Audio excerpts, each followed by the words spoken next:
Evan Marshall thought it was just another routine flight to Denver until he stepped onto the plane and locked eyes with the woman who shattered his heart 4 years ago. But the shock of seeing Alyssa again was nothing compared to what sat beside her in the cockpit. A little boy with green eyes that mirrored his own. In that frozen moment, Evan's entire world collapsed and rebuilt itself, because the son he never knew existed was staring right back at him. She'd tried to tell him once, with a letter that never arrived, and now fate had thrown them together 30,000 feet in the air with nowhere to run and a truth that couldn't stay buried. What Evan didn't know was that this accidental reunion would force them both to confront buried secrets, rebuild shattered trust, and decide if they had the courage to reclaim the family they were denied. If you're watching this, hit subscribe and tell me, have you ever discovered a life-changing secret by pure chance? Drop your city in the comments below. The morning sun barely broke through the clouds as Evan Marshall grabbed his carry-on from the overhead compartment. He'd taken this flight 100 times, Atlanta to Denver, same airline, same routine. His construction project in Colorado needed him on site for the next week, and he'd packed light. Just another Tuesday. He shuffled down the jet bridge with the other passengers, mind already running through his schedule. Meeting at 10, site inspection at 2. Maybe catch up with Mark for dinner if the day didn't run too long. The flight attendant smiled at him as he approached the aircraft door. Welcome aboard. Seat 12A? That's me. Evan nodded, stepping through the entrance. He paused at the cockpit door, glancing inside out of habit. He always liked seeing the pilots at work, all those buttons and screens, the organized chaos of keeping a plane in the air. Then his heart stopped. The woman in the captain's chair turned her head slightly, checking something on the instrument panel. Her profile was unmistakable, the curve of her jaw, the way she tucked her hair behind her ear, the small scar near her temple from a childhood bike accident she'd told him about years ago. Alyssa. His Alyssa. No, not his. Not anymore. Not for 4 years. She glanced up and their eyes met. Her brown eyes went wide, her lips parted. For one frozen second, the entire world contracted to just the two of them, separated by 3 feet and 4 years of silence. Then Evan saw him. A little boy sat in the jump seat beside her, tiny pilot headphones around his neck, clutching a toy airplane. He couldn't have been more than 4 years old. His skin was lighter than Alyssa's, a warm brown. His hair formed soft curls against his forehead, and his eyes, God, his eyes, they were green. The same shade of green Evan saw every morning in the mirror, the same unusual color his grandmother had, the same eyes that made people do double takes because they seemed to catch the light differently. The boy looked at him with open curiosity, then smiled. Evan's lungs forgot how to work. Sir? The flight attendant touched his elbow gently. You're blocking the aisle. Evan's voice came out hoarse. Sorry. He forced his feet to move. One step, another. The cockpit door closed behind him with a soft click that sounded like thunder in his ears. His hands trembled as he found his seat.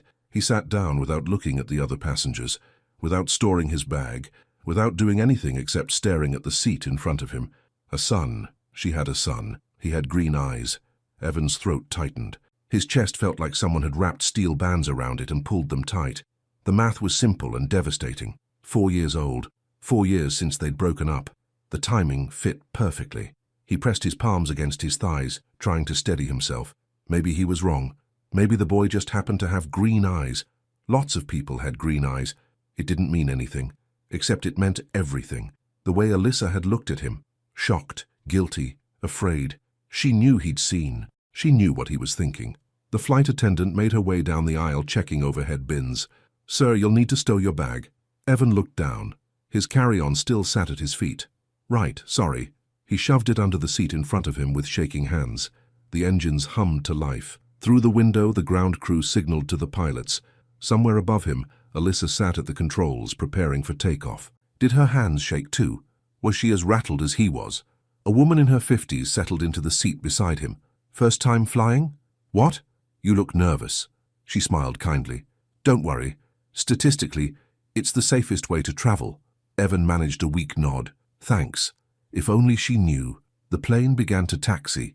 Evan closed his eyes, but that made it worse.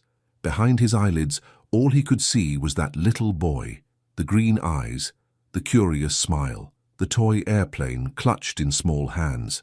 His phone buzzed in his pocket. A text from Mark. Landing okay? Let me know when you're settled. Evan couldn't reply. His fingers wouldn't cooperate.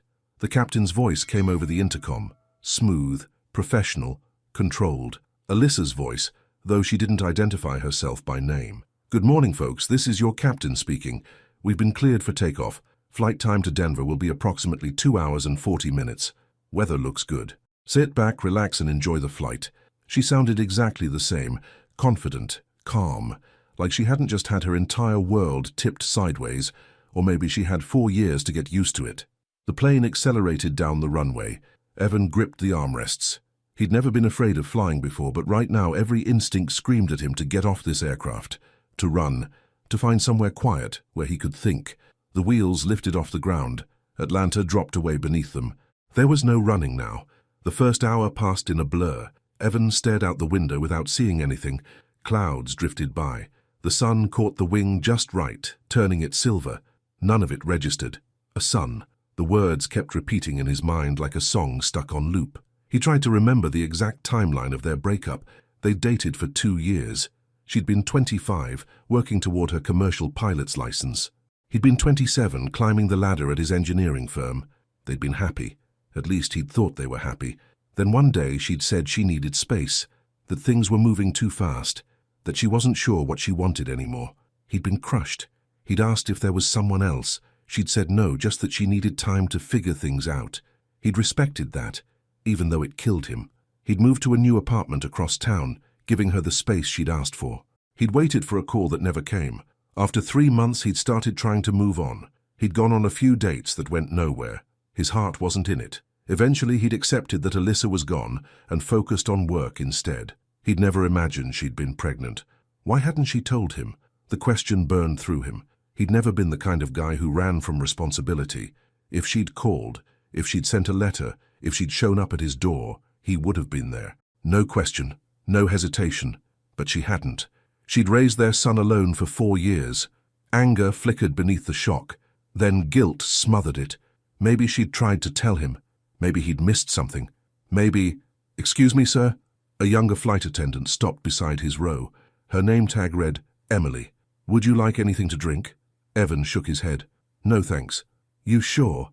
You look like you could use some water." He accepted the cup she offered, more to make her leave than because he wanted it. But she lingered, glancing toward the cockpit with a warm smile. "Your captain today is amazing," Emily said to the woman beside Evan. "Best pilot I've flown with. And she's got her little boy up there with her during the pre-flight, so cute." The woman beside Evan perked up. "Oh? How old?" "4. His name's Noah. He's obsessed with planes, just like his mama."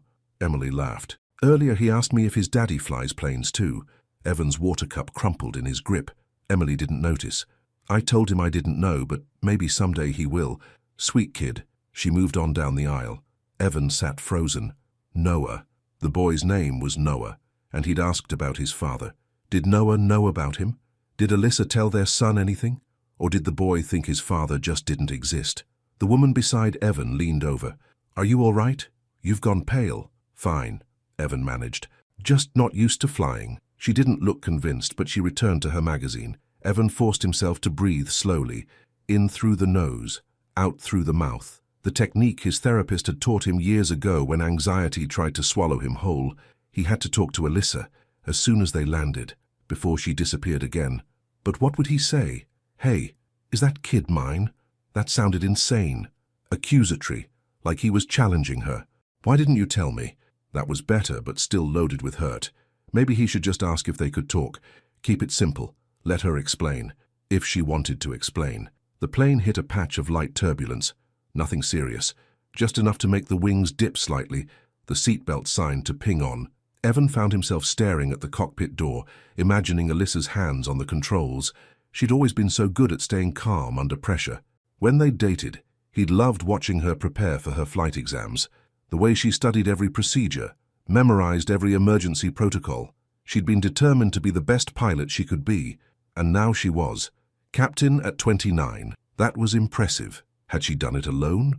Or had someone helped her? Maybe she'd met someone else. Maybe Noah had a stepfather. The thought made Evan's stomach turn. The turbulence smoothed out. The plane climbed higher into clear sky. Through the window, the landscape below transformed into geometric patterns. Farms, roads, tiny towns connected by thin highways. Evan had always loved flying because it gave perspective. From up here, problems looked smaller. Life looked manageable. Not today. Today, 30,000 feet felt like both too much distance and not nearly enough. The cockpit door opened. Evan's head snapped up so fast his neck cracked. Alyssa stepped out, her uniform crisp, her expression carefully neutral. She didn't look his direction, didn't acknowledge his presence at all. She walked straight to the bathroom at the front of the plane. Evan's pulse hammered. This was his chance. He could stand up, wait by the bathroom door, force a conversation. She couldn't avoid him forever, but his legs wouldn't move. What if she refused to talk? What if she told him to leave her alone? What if... The bathroom door opened. Alyssa stepped out. For half a second her gaze swept the cabin. It landed on him. Their eyes met. The world stopped again. She looked tired, scared, like she wanted to say something but couldn't find the words. Then she turned and walked back to the cockpit without a word. The door closed. Evan slumped in his seat. The woman beside him had fallen asleep. Everyone around him looked peaceful, oblivious, lost in their books or their phones or their thoughts. He was the only one whose life had just detonated. The rest of the flight crawled by. Evan counted the minutes. He rehearsed what he'd say. He imagined a dozen different scenarios, each one ending differently. In some, Alyssa broke down and apologized. In others, she told him to stay away. In a few, she admitted Noah wasn't his after all. That last possibility should have been a relief. It wasn't, because even though his rational mind said not to jump to conclusions, his heart already knew the truth. That little boy was his son. Finally, the plane began its descent. Denver's skyline appeared through the clouds, the Rocky Mountains rising like sentinels beyond the city. The landing was smooth, perfect. Of course it was. Alyssa had always been good at what she did. The seatbelt sign pinged off. Passengers stood, reaching for bags, checking phones, eager to get on with their days. Evan stayed seated until the aisle cleared. He had to be last, had to make sure he caught Alyssa before she left. The woman beside him smiled as she gathered her things. "Hope your project goes well in Denver." "Thanks," Evan said automatically. He hadn't told her about any project. He must have mentioned it earlier without remembering. The cabin emptied. Evan stood on shaky legs and moved toward the exit. The cockpit door was closed. Emily stood by the main door, thanking passengers as they disembarked. "Have a wonderful day. Thanks for flying with us." Evan paused. "The captain, is she coming out?" Emily blinked. "Oh, she usually waits until everyone's off. Paperwork and all that. Can I help you with something?" "No, thanks." He stepped off the plane into the jet bridge. His chest felt tight again. What if Alyssa waited until he was long gone? What if she used a different exit? He couldn't let that happen. Instead of heading straight to the terminal, Evan stopped just outside the gate area. He leaned against the wall, watching the door, waiting. Other passengers flowed past him toward baggage claim. A few gave him curious looks. He ignored them. 5 minutes passed, then 10. Finally, the door opened. Alyssa emerged, her pilot's cap tucked under one arm, her small rolling suitcase behind her. Noah walked beside her, his hand in hers, chattering about something Evan couldn't hear. Alyssa saw him immediately. She froze mid-step.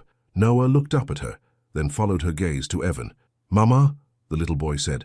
"Who's that?" Evan's heart shattered and reformed in the same instant. Noah's voice was high and clear, innocent, curious. Alyssa's grip on Noah's hand tightened. For a moment, Evan thought she might turn around and walk the other way. Instead, she took a deep breath and walked toward him. Each step felt like an eternity. When she stopped in front of him, they were close enough that Evan could see the flecks of gold in her brown eyes, could smell the faint lavender scent of her shampoo that he'd never forgotten. "Evan," she said quietly. "Alyssa." Noah tugged on her hand. "Mama, is this your friend?" She looked down at their son. "Noah, baby, can you sit right here for 1 minute? Stay where Mama can see you, okay?" She guided him to a nearby seat. Noah climbed up, swinging his legs, still clutching his toy airplane. Alyssa turned back to Evan. Her expression was guarded, defensive, but underneath, he saw fear. "I know what you're thinking," she said. Evan's voice came out rough. "Do you? Evan, is he mine?" The question hung between them like a physical thing, heavy, impossible to ignore. Alyssa closed her eyes. When she opened them again, tears gathered at the corners. "Yes." The word was barely a whisper, but it hit Evan like a shout. His knees almost gave out. He reached for the wall to steady himself. "Why didn't you tell me?" His voice cracked. Why didn't you? I tried. Her words came fast, desperate. I sent you a letter, 4 years ago. As soon as I found out, but it came back unopened. Returned to sender, and I thought... She swallowed hard. I thought you didn't want to know. Evan stared at her. What? The letter came back, Evan. I have it. I kept it. I thought you saw my name and refused to accept it. I never got any letter. His mind raced. I moved apartments right after we broke up. Maybe it went to the wrong address. Maybe... I sent it to the place we shared, the one you stayed in after I left. I was only there another month. Evan's hands shook. Then I moved. I had to. Too many memories. Alyssa pressed a hand to her mouth. Oh my God. I never got it, Evan repeated. His voice rose. Do you really think I would have ignored something like that? That I would have just walked away from my own kid? I didn't know what to think. Tears spilled down her cheeks now. You didn't respond. Weeks went by. I was scared and pregnant and alone, and I thought you'd made your choice. I didn't make any choice because I didn't know there was one to make. They both stopped, breathing hard, aware suddenly of how loud they'd gotten. A few travelers glanced their way. Noah had stopped swinging his legs. He watched them with wide eyes. Alyssa wiped her face quickly. Not here, please, not in front of him. Evan forced himself to lower his voice. Then where? Because I'm not leaving, Alyssa. Not until we figure this out. She looked at him for a long moment. Something shifted in her expression. Resignation, maybe, or exhaustion. There's a cafe, she said, past security, near gate C15. Can you meet me there in 20 minutes? I need to take Noah to my mum first. Your mum's here. She watches him when I fly. Alyssa glanced at Noah. 20 minutes, I promise I'll come back. Evan wanted to argue, wanted to follow her and never let her out of his sight again. But Noah was watching, and the fear in Alyssa's eyes was real. Okay, he said. 20 minutes. Alyssa nodded. She walked back to Noah and took his hand. Come on, baby, Grandma's waiting. As they walked away, Noah looked back over his shoulder at Evan. Their eyes met. Green to green. Then they turned a corner and disappeared into the crowd. Evan stood alone in the middle of the concourse. His entire world turned upside down. He had a son, Noah, 4 years old. And for 4 years, Evan hadn't known he existed. He pulled out his phone with trembling hands and sent Mark a text.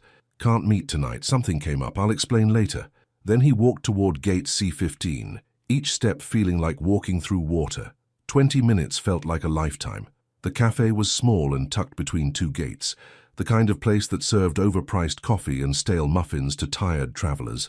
Evan bought a black coffee he didn't want and sat at a corner table where he could watch the entrance.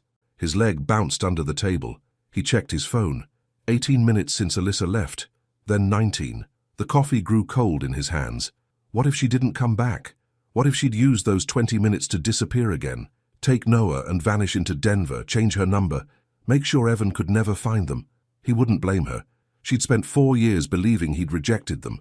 Why would she trust him now? But she'd looked him in the eye and promised. 22 minutes. 23. Then he saw her. Alyssa walked through the cafe entrance, her pilot's cap gone, her hair pulled into a ponytail. She'd changed out of her uniform jacket into a simple grey sweater. She looked younger without the official attire, more like the woman he'd known 4 years ago. She spotted him and made her way over, movements hesitant, like she was approaching a stranger instead of someone she'd once loved. Evan stood as she reached the table. Old habits. Hi, she said softly. Hi. They sat. The silence stretched between them, heavy with everything unsaid. Finally, Alyssa spoke. My mom lives 15 minutes from the airport. That's why I'm based out of Denver now. So she can help with Noah. Evan nodded. He didn't trust his voice yet. I know you have questions, Alyssa continued, her hands wrapped around the edge of the table like she needed something to hold on to. I'll answer them. All of them. But first, I need you to understand something. What? I really did try to tell you. Her voice shook. That letter, I wrote it the day I took the pregnancy test.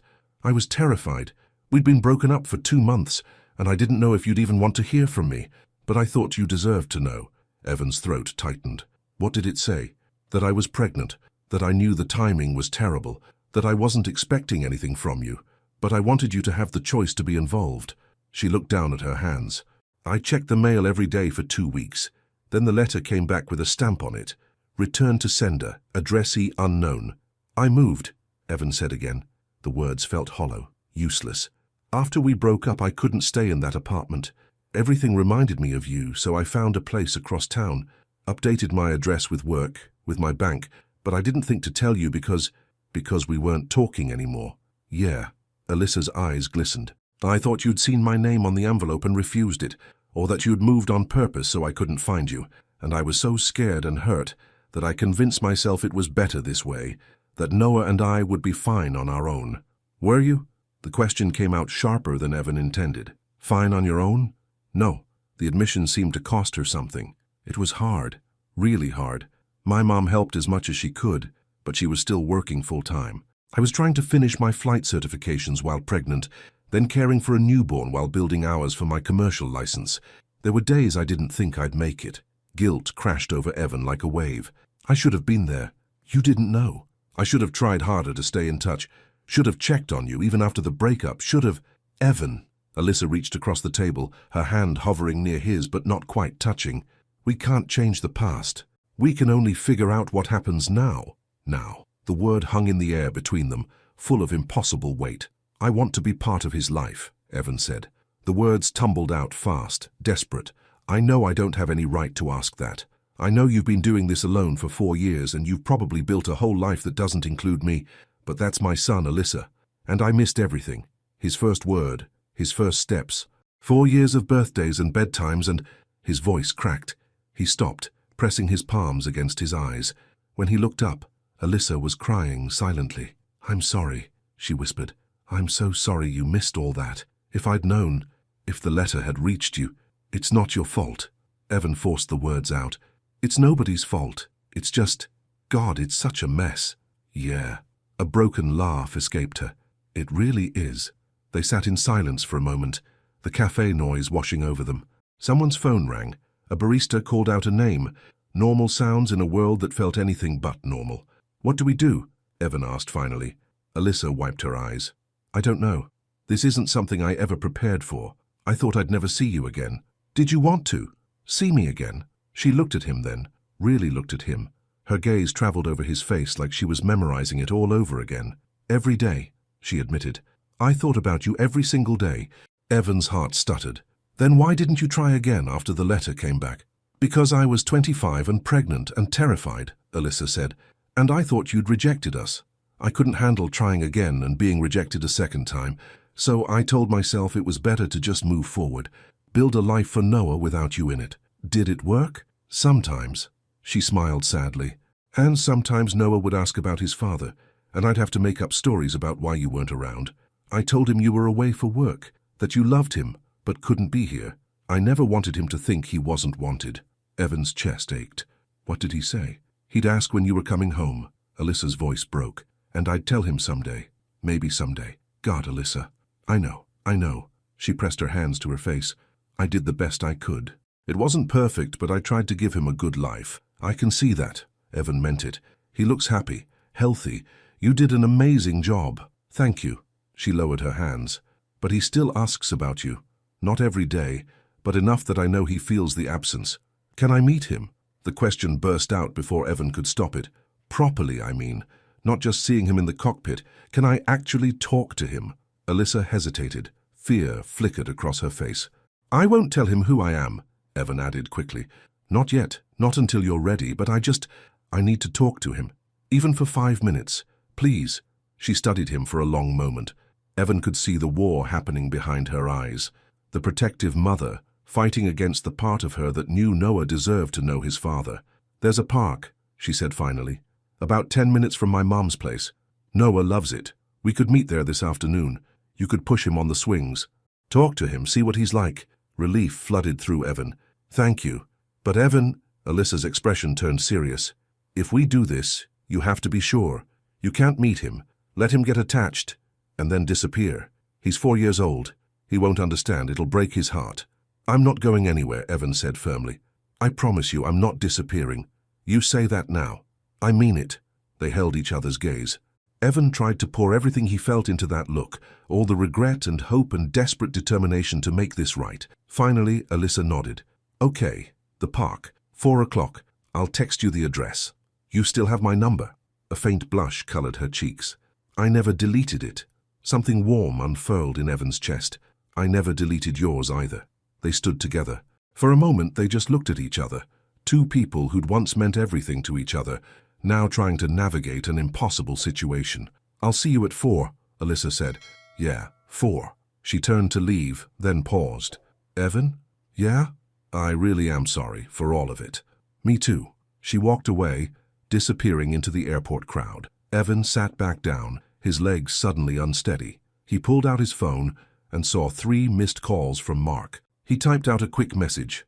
"Can't talk right now. Something huge happened. Will explain when I can." Mark's response came immediately. "You're freaking me out. Are you okay?" Evan stared at the screen. How did he even begin to explain this? "I have a son," he typed. Then he deleted it. Typed it again. Deleted it again. Finally, he just wrote, "I'll call you tonight. Promise."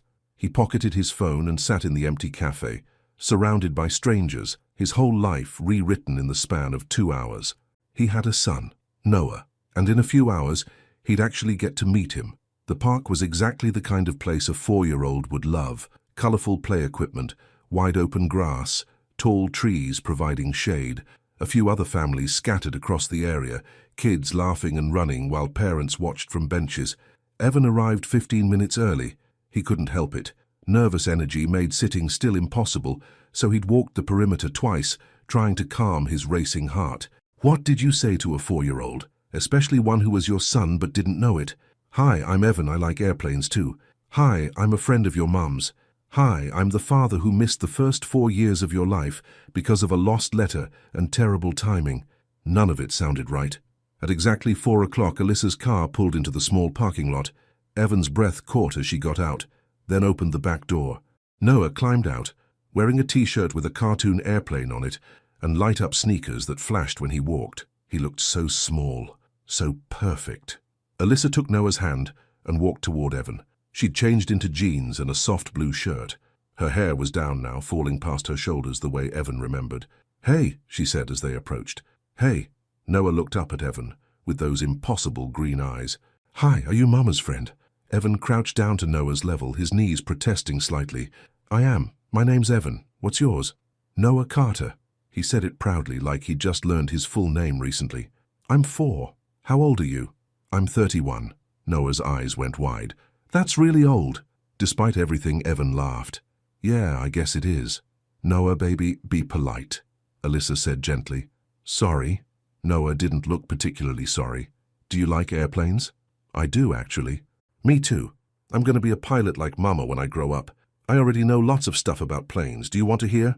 "I'd love to."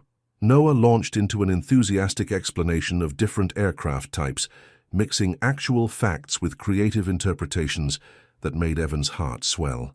He talked with his whole body, hands gesturing wildly, occasionally hopping from foot to foot when he got particularly excited. Alyssa watched them with an expression Evan couldn't quite read. "Can you push me on the swings?" Noah asked suddenly. "Mama's arms get tired." "Hey!" Alyssa protested, but she was smiling. "I'd be happy to," Evan said. They walked to the swing set together. Noah climbed onto the seat, gripping the chains with small hands. Evan moved behind him and gave a gentle push. "Higher," Noah called immediately. "Start slow," Alyssa said, standing nearby.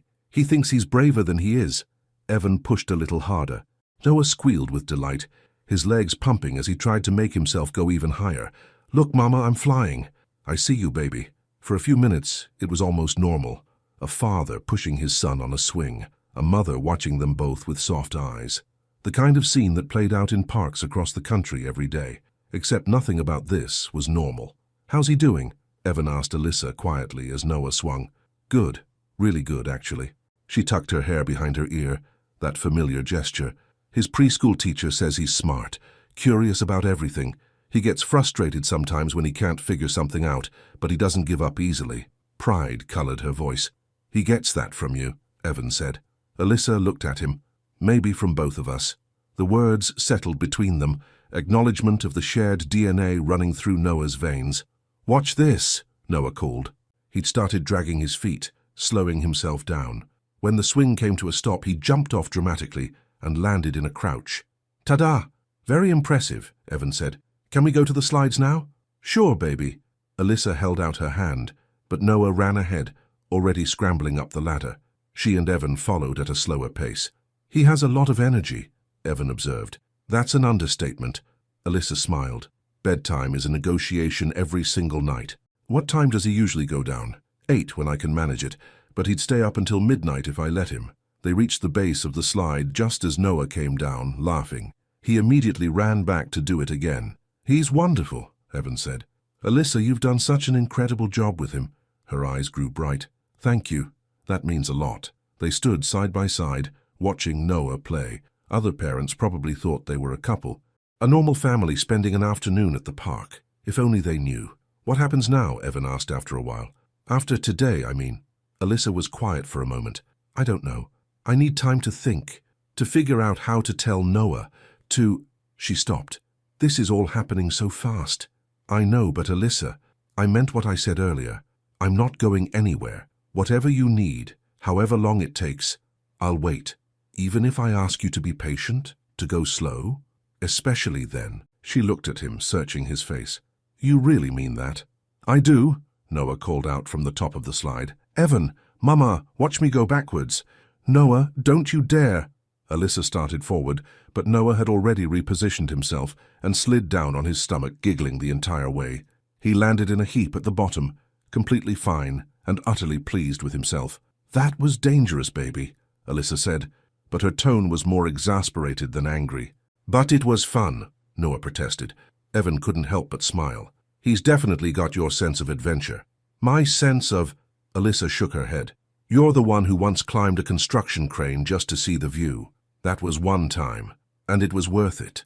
You could have fallen, but I didn't. Their eyes met. For a second, Evan saw past all the hurt and fear to the couple they'd once been, the ones who'd laughed together, challenged each other, fit together like two pieces of a puzzle. Then Noah tugged on Alyssa's sleeve. Mama, I'm thirsty. The moment broke. I have water in the car, Alyssa said. Come on. They walked back across the grass. Noah slipped his hand into Evan's without hesitation, chattering about a bird he'd seen earlier that had funny colors. The simple gesture, that small hand in his, nearly undid Evan completely. This was his son, his child, and until this morning, he hadn't even known Noah existed.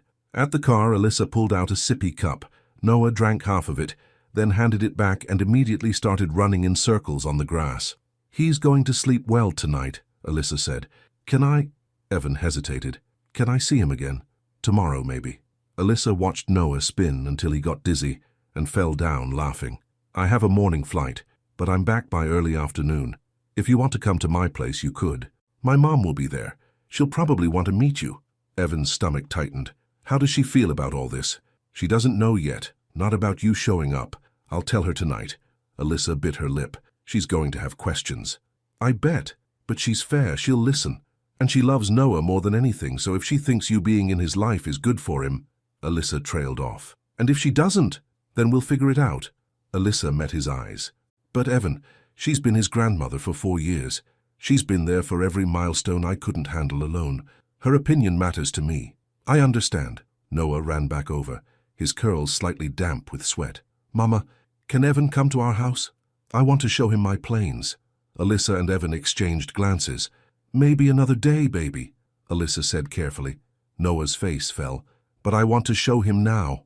I'd love to see your planes, Evan said, but your mama's right. Another day is better. That way I can spend lots of time looking at them properly. Noah considered this. Okay, but soon, Evan promised. Tomorrow? Noah, Alyssa started. Tomorrow, Evan confirmed, looking at Alyssa for permission. She hesitated, then nodded. Tomorrow afternoon, around 3, I'll text you the address. Thank you. They stood there for another moment, none of them quite ready to leave. Finally, Alyssa scooped Noah up, making him shriek with laughter. Say bye to Evan, baby. Bye, Evan, Noah waved enthusiastically. See you tomorrow. See you tomorrow, buddy. Alyssa carried Noah to the car and buckled him into his car seat. Before she got in herself, she looked back at Evan. He raised his hand in a small wave. She waved back, then drove away. Evan stood in the parking lot until her car disappeared, then walked slowly to his own rental. His phone buzzed. Mark, again. This time, Evan called. Finally, Mark answered. Dude, what is going on? Evan leaned against his car. Remember Alyssa? Your ex, the pilot? Yeah, of course. She was on my flight this morning. No way, that's insane. Did you guys talk? Yeah. Evan closed his eyes. Mark, she has a son, a 4-year-old son. Oh, wow, wait. Mark's voice changed. 4 years old? Yeah. And you guys broke up 4 years ago? Yeah. Silence on the other end. Then, holy shit. Evan, is he mine? Yes. Oh my God. She sent me a letter, Evan said. The story spilled out. The missed letter, the lost years, the chance meeting on the plane. By the time he finished, his voice was hoarse. Mark whistled low. I don't even know what to say, man. How are you holding up? I don't know. I met him today. His name is Noah. He's perfect, Mark. And I missed everything. But you're there now. For how long? I'm supposed to be here for a week for work. Then what? I go back to Atlanta and see him on holidays. That's not being a father. So don't go back. Evan blinked. What? Don't go back, Mark repeated. Or at least, not permanently. You're a civil engineer, dude. You can work anywhere. Transfer to a Colorado project. Find a firm out there. Hell, go freelance if you have to. That's crazy. Is it?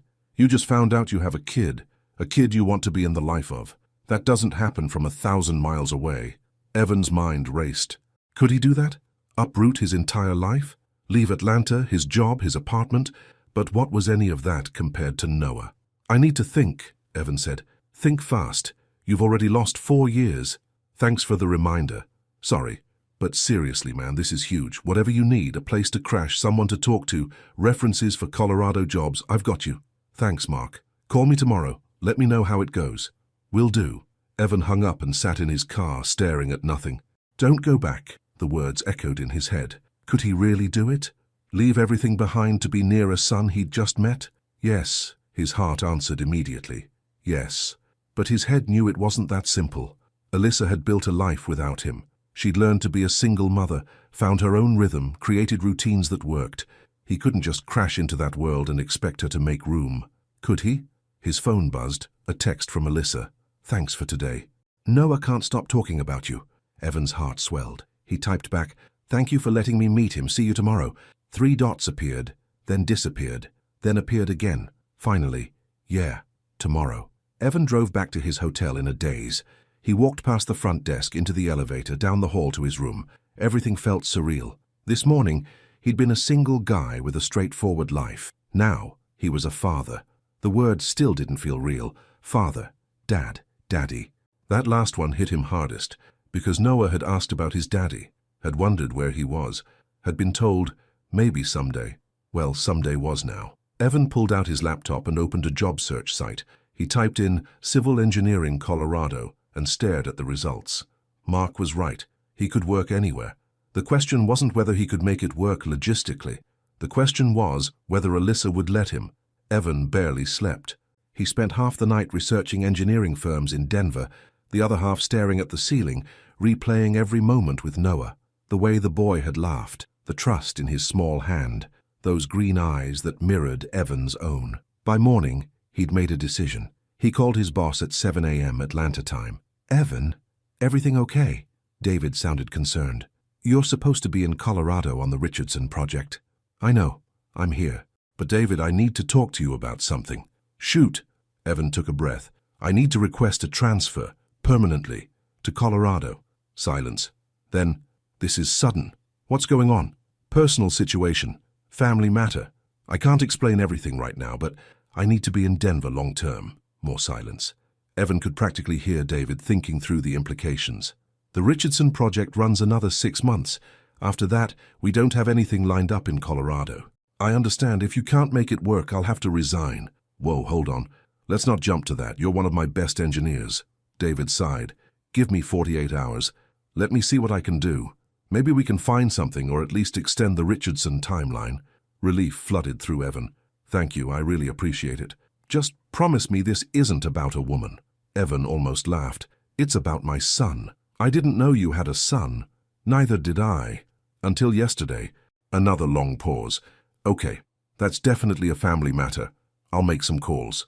After he hung up, Evan sat on the edge of his hotel bed, hands shaking slightly.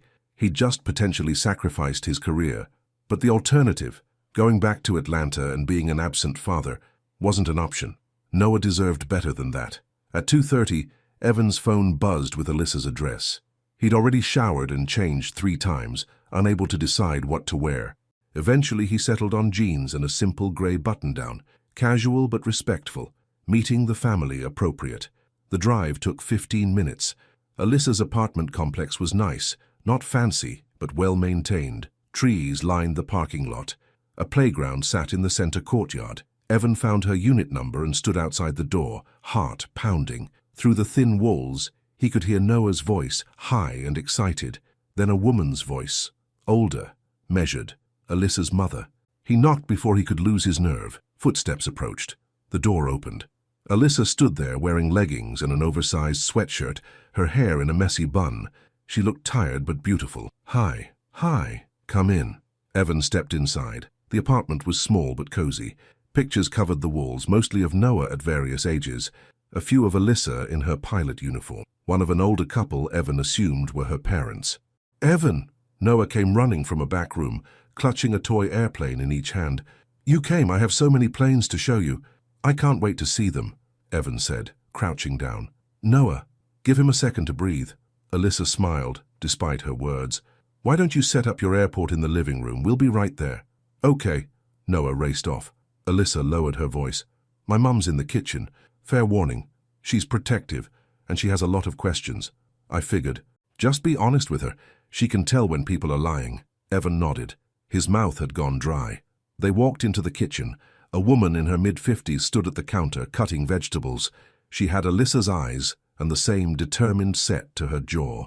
When she saw Evan, she set down her knife and turned to face him fully. Mum, this is Evan. Evan, this is my mother, Jill Carter. Mrs. Carter. Evan extended his hand. It's good to meet you. Jill looked at his hand for a moment before shaking it. Her grip was firm. Evan Marshall, I've heard about you. I imagine you have. Alyssa told me what happened. The letter, the timing. Jill's expression remained neutral. Bad luck all around. Yes, ma'am. My daughter raised that boy on her own for 4 years. Do you understand what that means? The sacrifice, the exhaustion? Mom, Alyssa started. I'm just making sure he understands, Jill said. Her eyes never left Evan's face. She worked full-time, went to school, got her certifications, all while taking care of a baby. There were nights she called me crying because she didn't think she could do it. But she did, because that's the kind of mother she is.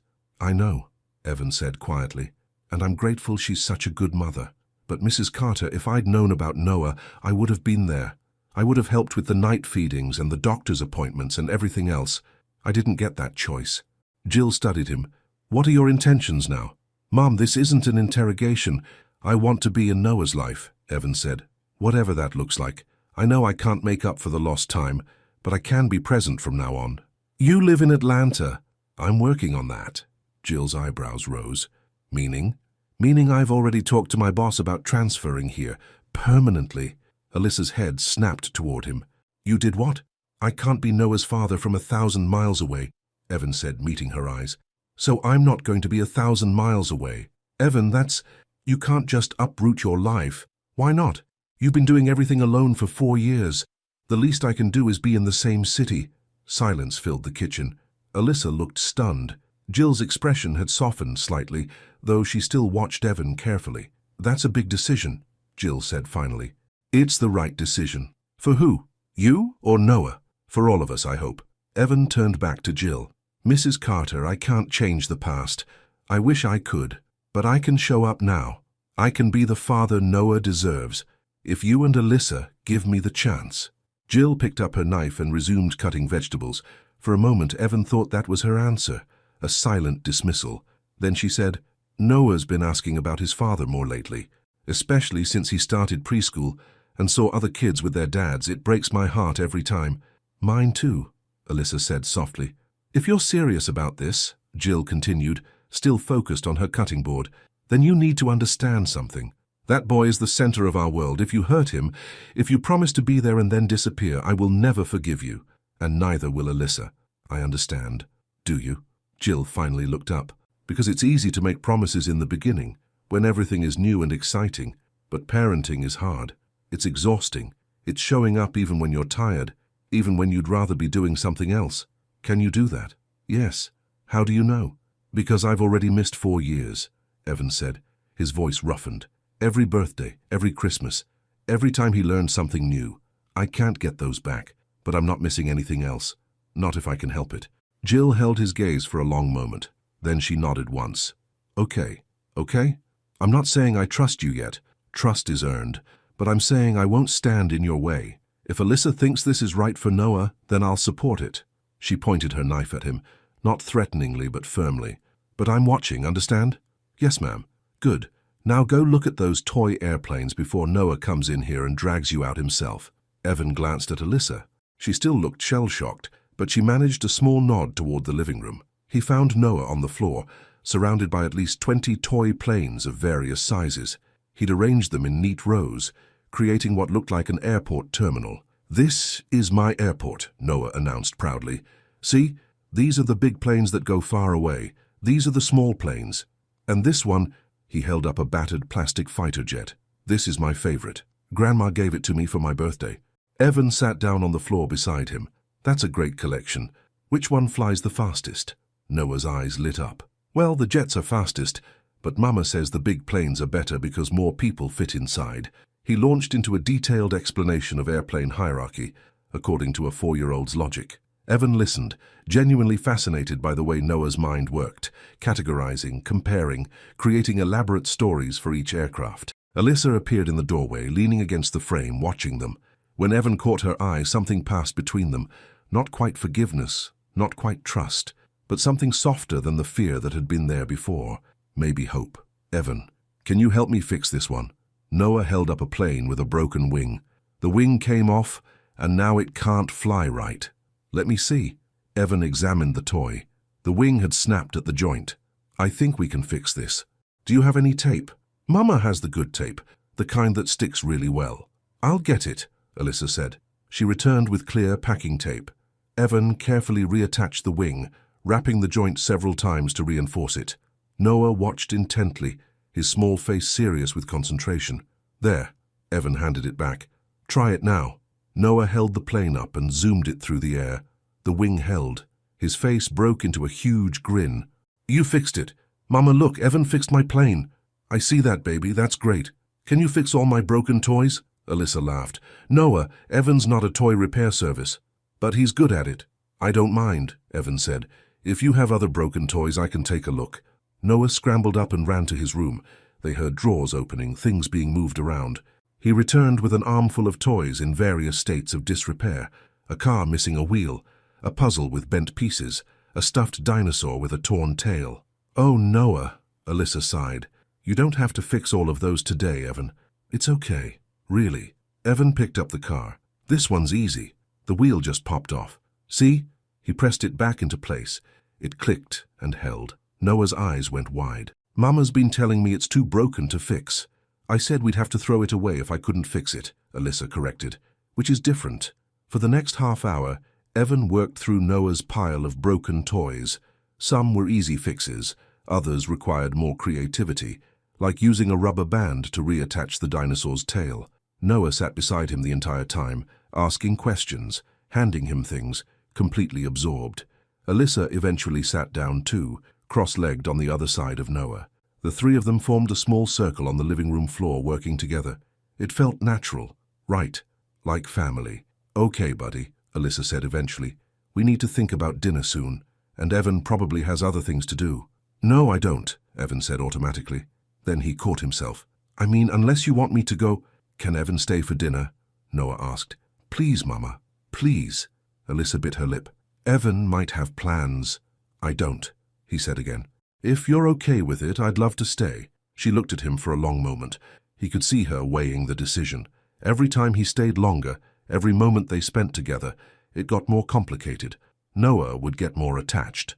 The boundaries would blur further. But she'd also see him with Noah, see that he meant what he said about showing up. Okay, she said finally, but fair warning, it's just spaghetti. Nothing fancy. Spaghetti sounds perfect. Dinner was chaotic in the way meals with small children always are. Noah talked non-stop, frequently getting distracted from eating by whatever story he was telling. Jill asked Evan questions about his work, his family, his life in Atlanta, casual on the surface but clearly still evaluating him. Evan answered honestly. He talked about growing up in Georgia, his parents who still lived there, his younger sister who was a teacher. He explained his job in simple terms when Noah asked what a civil engineer did. "So you build things," Noah said, twirling spaghetti on his fork with mixed success. "Sort of. I help make sure buildings and bridges are safe and strong." "That's cool. Do you build airplane buildings like where planes live?" Evan smiled. "Sometimes. Those are called hangars. And yes, I've worked on a few of those." "Whoa." Noah's eyes went huge. "That's so cool." After dinner, Alyssa started cleaning up. Evan immediately stood to help, gathering plates. Jill watched with approval. "You don't have to," Alyssa started. "I want to," Evan said. They worked side by side at the sink, Alyssa washing and Evan drying. Noah played with his newly repaired toys in the living room. Jill had retreated to her own apartment in the same complex, but not before giving Evan one more long, evaluating look. "She likes you," Alyssa said quietly, despite the interrogation. "How can you tell? She wouldn't have left if she didn't. She'd have stayed to supervise." Evan dried another plate. "What about you? What about me? Do you—" He trailed off, not sure how to ask what he wanted to know. "Are you okay with me being here? Really?" Alyssa was quiet for a moment, her hands still in the soapy water. "I don't know yet. This is all happening so fast. Yesterday morning you didn't know Noah existed. Now you're having dinner with us, and fixing his toys and talking about moving to Denver. Is it too fast?" "Maybe. Probably." She pulled the plug and watched the water drain. "But I also see how happy Noah is with you here, and that matters more than my comfort level." "Your comfort matters too, Alyssa." She turned to face him, drying her hands on a towel. "You really talked to your boss about transferring?" "This morning. He's looking into it. What if he can't make it work? Then I'll find another job or go freelance. I'll figure something out." "That's crazy, Evan. You can't just—" "Why do you keep saying that?" His voice rose slightly, then he caught himself and lowered it. "Why is it so hard to believe that I want to be here, that I want to be Noah's father?" "Because people leave," Alyssa said. The words came out sharp and immediate, like they'd been waiting just beneath the surface. "They promise they'll stay and then they leave, and I've been preparing Noah for that his whole life, preparing myself for it. I'm not going to leave. You say that now. Alyssa," he took a step closer, "I know I can't prove it to you with words. I have to show you, and that's going to take time, but I'm asking you to give me that time. Let me show you that I mean what I say." She looked up at him. They were close now, close enough that he could see the exhaustion in her eyes. The fear, the tiny, fragile hope she was trying not to let herself feel. "Okay," she whispered. "But slowly, we go slowly. As slow as you need." "Mama!" Noah called from the living room. "It's almost bedtime." Alyssa glanced at the clock and winced. "You're right, baby. Go brush your teeth." "Will you read me a story?" Noah asked. Then his gaze swiveled to Evan. "Will both of you read me a story?" Alyssa hesitated. "If your mama says it's okay," Evan said carefully. Noah looked at Alyssa with those big green eyes, the same ones that had convinced her to buy him ice cream for breakfast more than once, Evan suspected. "Okay," Alyssa said, "but just one story. You already stayed up late last night." "Yes!" Noah pumped his fist and ran toward the bathroom. Alyssa met Evan's eyes. "This is a big deal.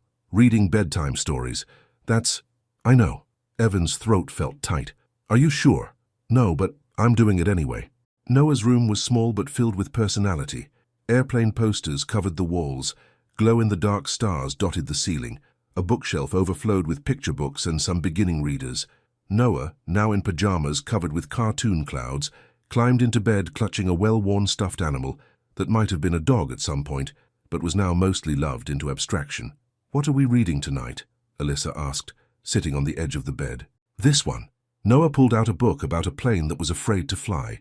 Evan sat in the small chair beside the bed, feeling too big for the furniture, but not caring. Alyssa opened the book and began to read, her voice taking on different characters for the brave pilot and the nervous plane. Noah listened intently, occasionally reaching out to point at a picture or add commentary.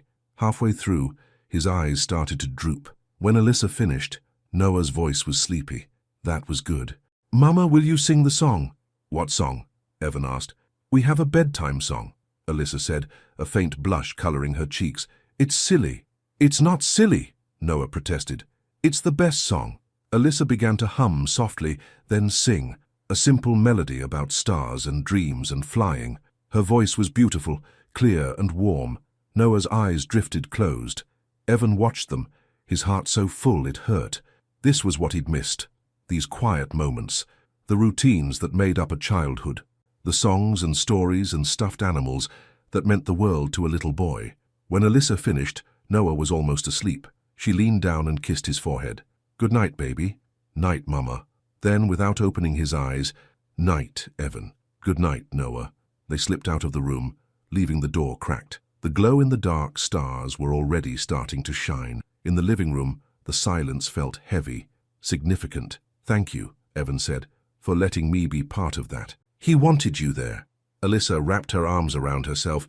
"I could have said no, but he wanted you there. He's amazing, Alyssa. You've done such an incredible job with him. I had help. My mom, my friends, other pilots who let me vent during layovers." She smiled sadly. "But yeah, we did okay. Better than okay." They stood in the middle of the living room, neither quite ready to say goodnight, but unsure what else to say. Finally, Evan spoke. "I should probably go. Let you get some rest." "Yeah, okay." He moved toward the door, then paused. "Can I see him again tomorrow? I have a late shift tomorrow. I won't be back until after his bedtime." "What about the day after?" Alyssa nodded slowly. "The day after? I'm off.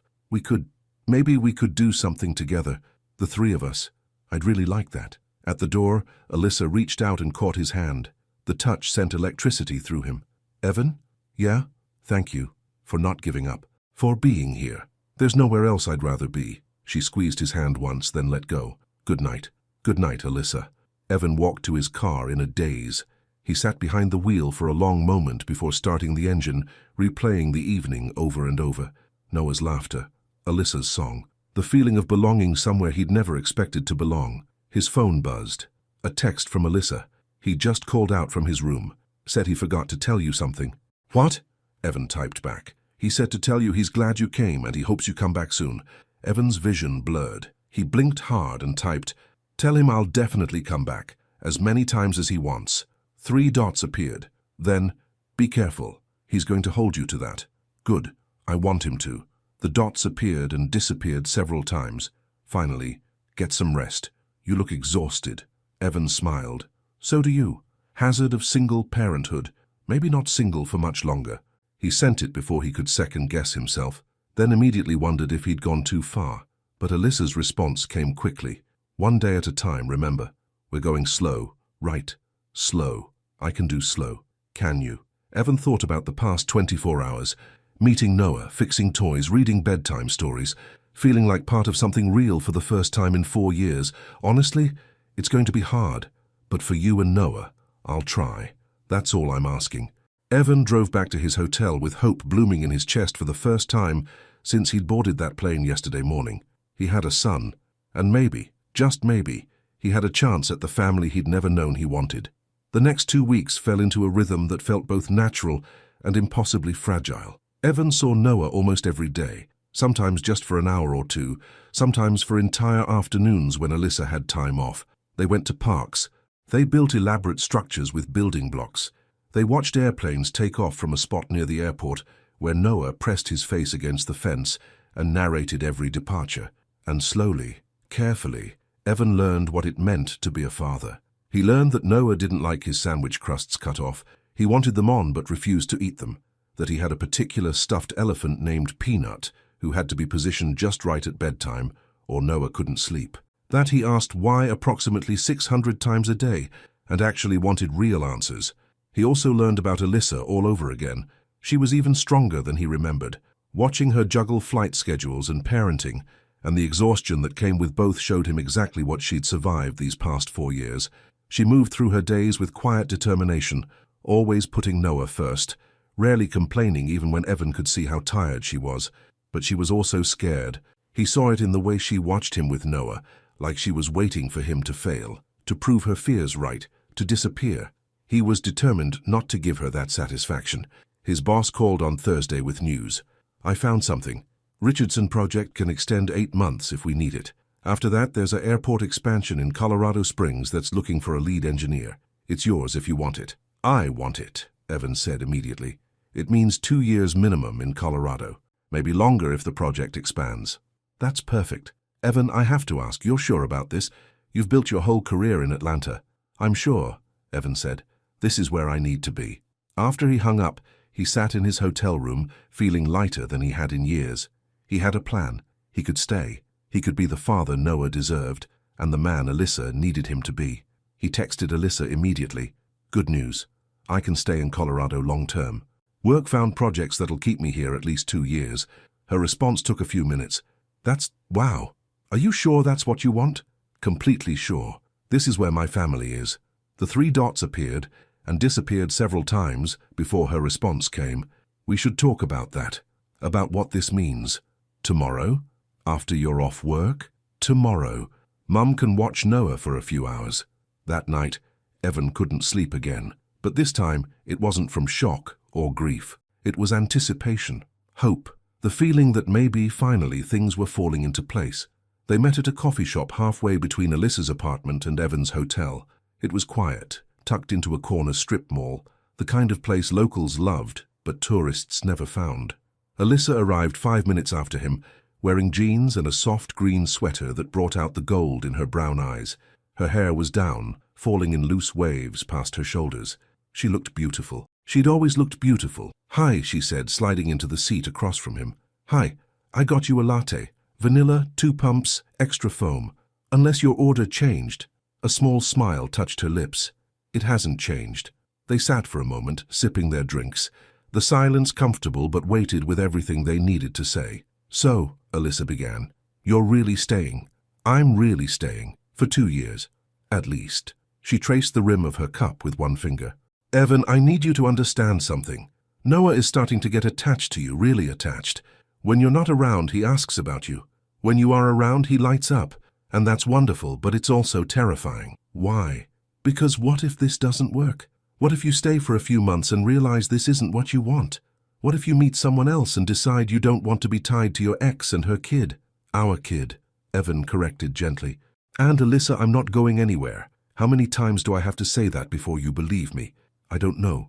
Her voice was small. Maybe I'm just waiting for the other shoe to drop. That's what I've been doing for 4 years. Protecting myself. Protecting Noah. Building walls so we'd be okay when people left. What people left? She was quiet for a moment. After you and I broke up, I dated someone briefly. Before I knew I was pregnant. He seemed nice. Said he wanted something serious. Then I told him I was pregnant with my ex's baby. And he was gone within a week. Evan's jaw clenched. Alyssa, and then there were friends who said they'd help but disappeared when it got hard. My dad, she stopped, her voice catching. My dad passed away when Noah was 2, heart attack. He was there one day and gone the next. So yeah, I have a hard time believing people when they say they're staying. Evan reached across the table and took her hand. She didn't pull away. I'm sorry. For all of it. And I can't promise that nothing bad will ever happen, but I can promise that I'm choosing to be here. Every day. That's a choice I'm making. What if it gets hard? Then it gets hard. I'll still be here.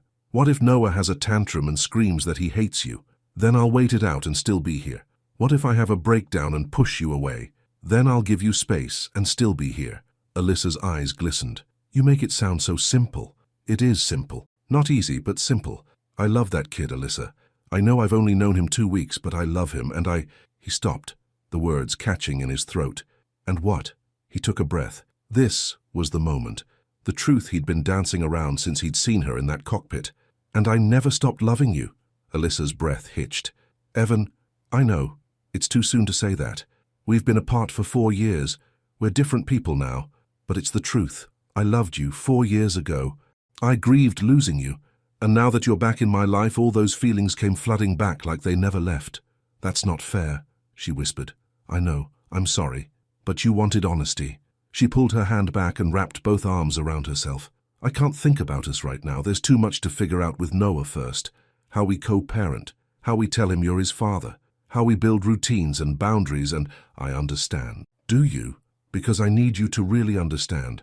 Noah comes first. Before you, before me. Before whatever feelings we might or might not have for each other. I wouldn't want it any other way, Evan said. He should come first. He's the most important person in this whole situation. Alyssa studied him for a long moment. Okay, then we need to have some serious conversations about what happens next. I'm listening. She pulled out her phone and opened the Notes app. Evan almost smiled. She'd always been a list maker. Some things never changed. First, she said, We need to tell Noah the truth, that you're his father. Evan's heart jumped. When? Soon. He's already asking questions about why you're around so much, and it's not fair to keep lying to him. How do we do it? What do we say? I've been researching. Alyssa scrolled through her notes. Age-appropriate ways to explain complex family situations to preschoolers. The basic advice is to keep it simple. Tell him the truth in terms he can understand. Let him ask questions and make sure he knows nothing is his fault and everyone loves him. That last part is definitely true. Second, Alyssa continued, we need to establish a routine. If you're going to be in his life, it can't be random. Kids need consistency. What are you thinking? Maybe 3 days a week to start? And you come to our place so Noah's in his familiar environment. As he gets more comfortable, we can add overnights at your place. Once you have a place that's not a hotel. I've been looking at apartments, Evan said. Nothing permanent until I know the Richardson project timeline for sure, but I'm thinking something nearby, so Noah can walk between our places when he's older. Alyssa nodded, making notes. Third, we need to talk about my mum. She's been Noah's primary support besides me. She needs to be part of this conversation too. Does she still not trust me? She's getting there, but Evan, she gave up a lot to help me with Noah. She retired early so she could provide childcare. She changed her whole life, and now you're here, and that changes things again. I don't want to take her place, Evan said quickly. She's his grandmother. That's irreplaceable. I want to work with her, not against her. That's what I hoped you'd say. They talked for another hour, working through logistics and concerns and questions neither of them had answers to yet. By the end, Alyssa's notes app was full and Evan's coffee was cold, but they had the outline of a plan. One more thing, Alyssa said as they stood to leave. I need you to promise me something. Anything. If this ever becomes too much, if the reality of parenting hits you and you realize it's not what you signed up for, I need you to be honest. Don't stay out of guilt or obligation. Noah deserves better than that. Evan stepped closer. I'm not going to change my mind, Alyssa. But if it makes you feel better, I promise. Complete honesty. Always. She looked up at him, and for a moment, the years fell away. They were just Evan and Alyssa again, standing close enough to touch, the air between them charged with everything they'd been and everything they could be. Then her phone buzzed. She glanced at it and stepped back. That's Mom. Noah's asking when I'm coming home. Go, we can talk more tomorrow. Tomorrow, she agreed. And Evan, thank you for taking this seriously, for not making it harder than it has to be. We're in this together now, for Noah. She nodded and turned to leave, then paused. For what it's worth, I'm glad you're staying. Before he could respond, she was gone. They told Noah on Saturday morning. Evan arrived at 9, his stomach in knots. Jill was there too, sitting on the couch with her arms crossed. She'd softened toward him over the past 2 weeks, but this was different. This was the moment everything became real. Noah was playing with blocks on the floor, building what he claimed was the biggest airport ever. He looked up when Evan entered and grinned. Evan, look what I made. That's incredible, buddy. Very impressive. Noah, can you come sit with Mama for a minute? Alyssa patted the spot beside her on the couch. We need to talk about something important. Noah's smile faltered. Am I in trouble? No, baby, not at all. This is good news. Come here. Noah climbed up beside Alyssa, suddenly uncertain.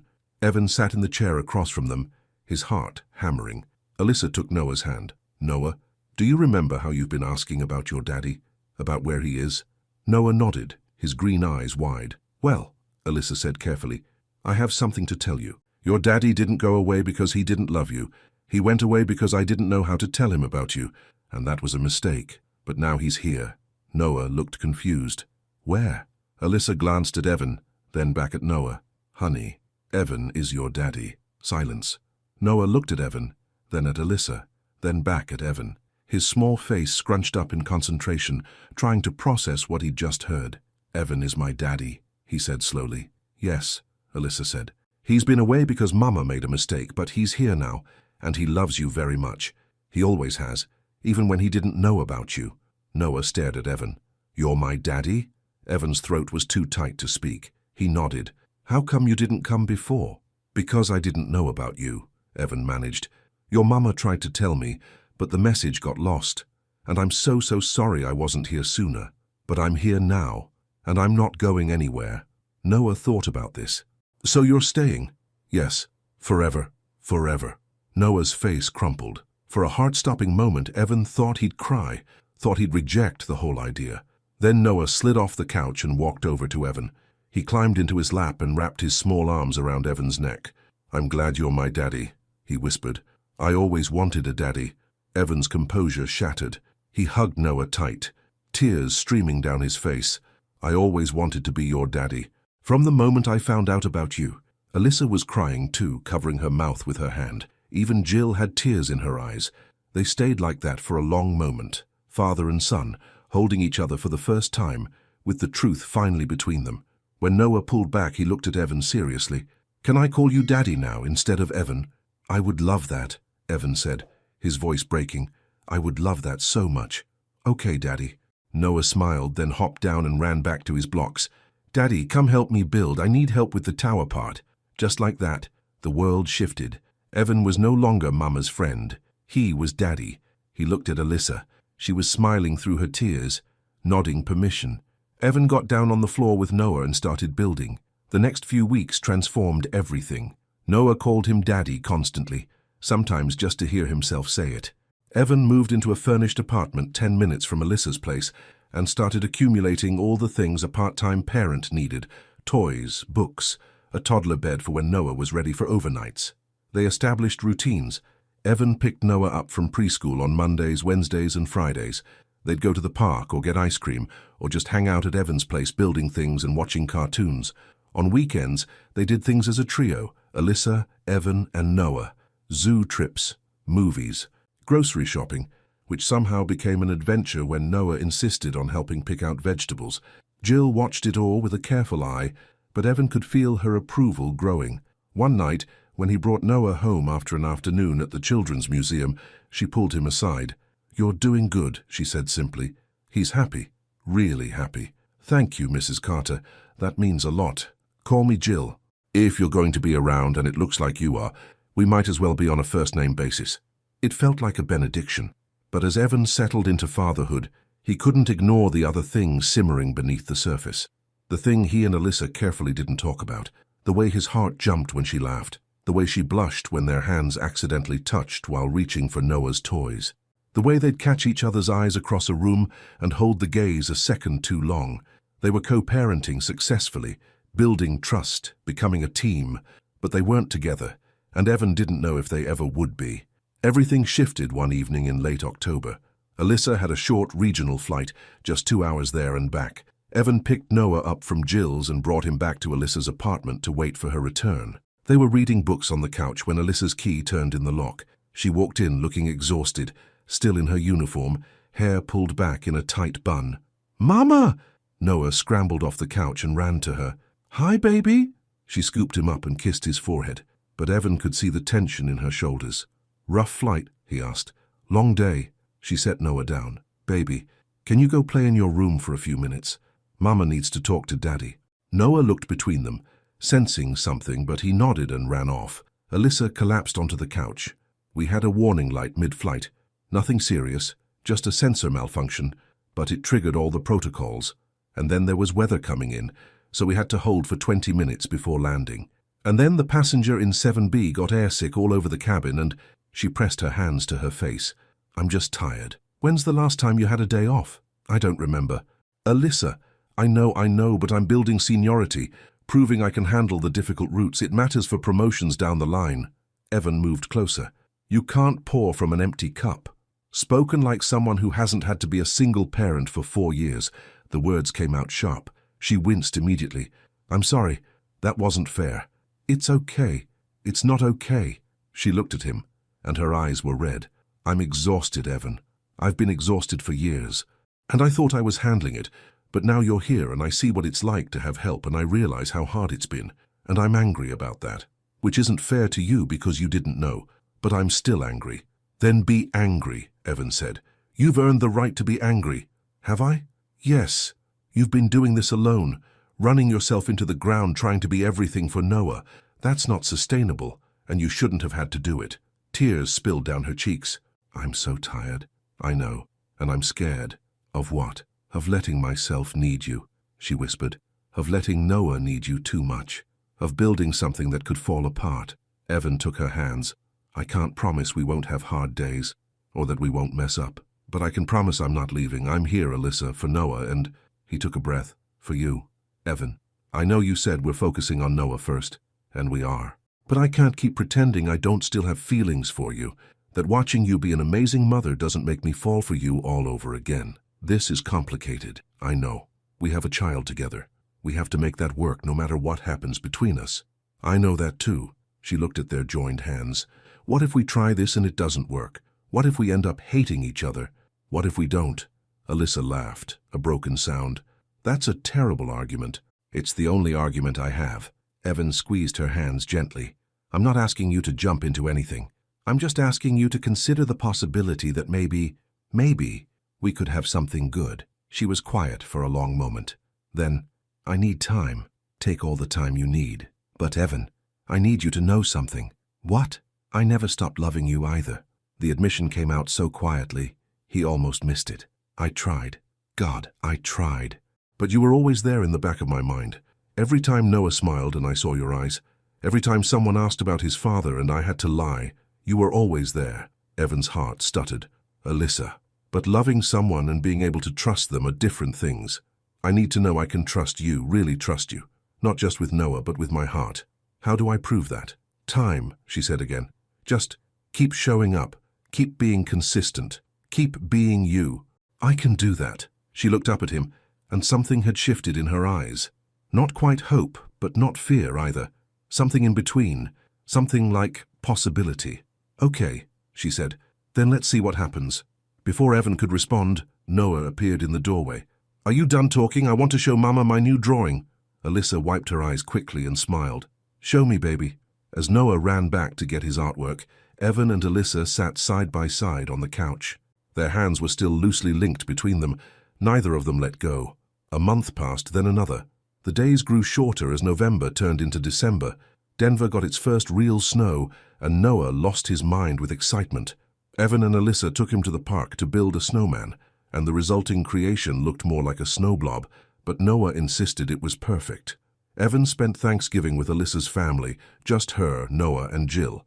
It felt natural, right, like he'd always belonged there. On one particularly cold evening, Alyssa had an early morning flight the next day.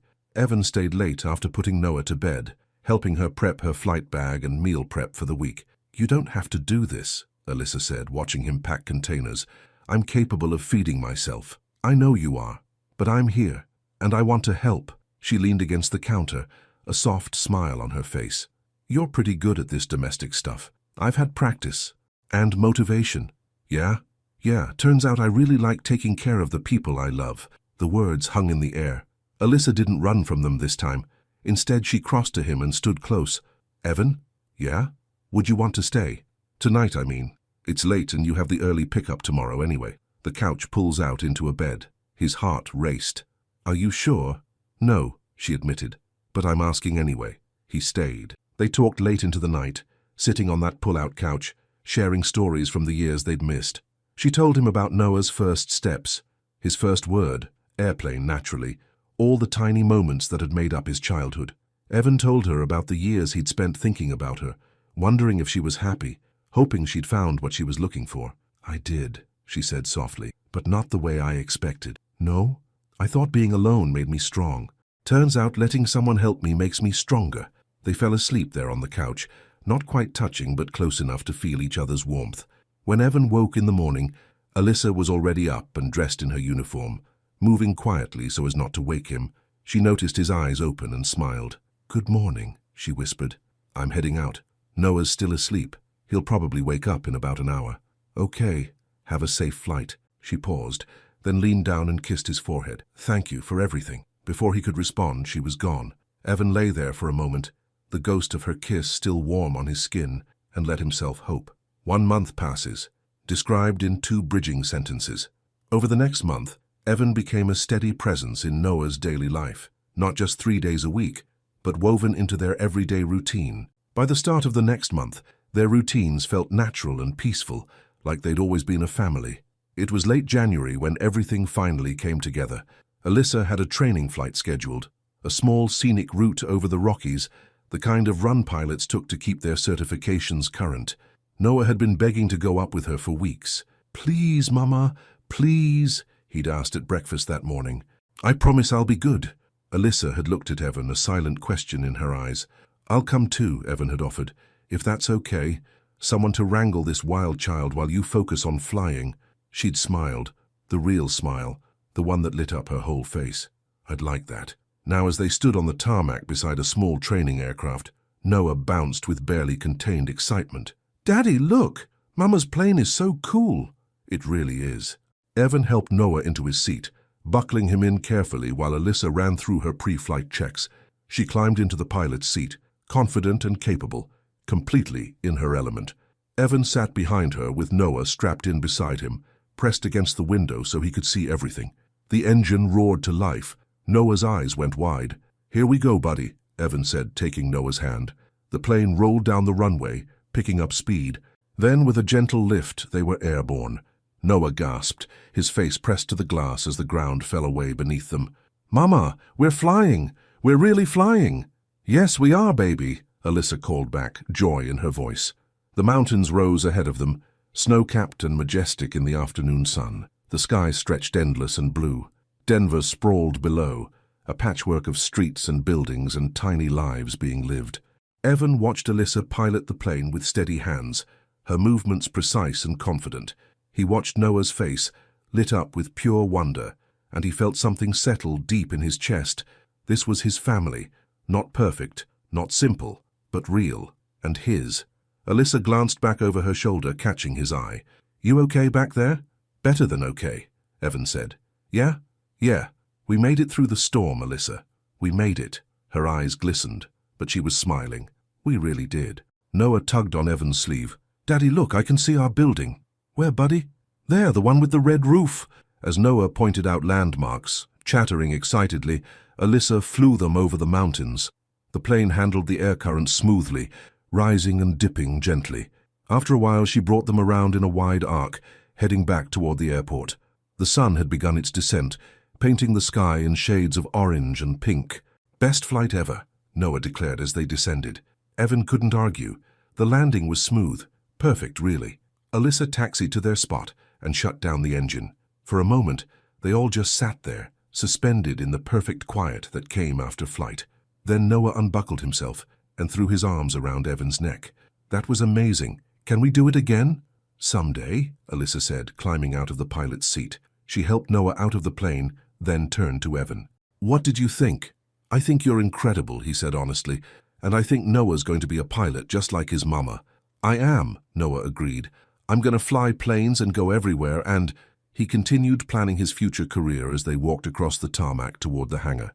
The evening air was cool, but the sun's last rays kept it from being cold. At the car, Noah climbed into his seat, still talking a mile a minute about everything he'd seen. Alyssa secured him and closed the door, then turned to Evan. They stood facing each other in the parking lot, the mountains behind them, the setting sun painting everything gold. Thank you, Alyssa said, for today, for everything, for not giving up on us. I could never give up on you, Evan said. Either of you. I know, I finally really know that. She stepped closer. Evan, I've been thinking. About what you said. About us trying again.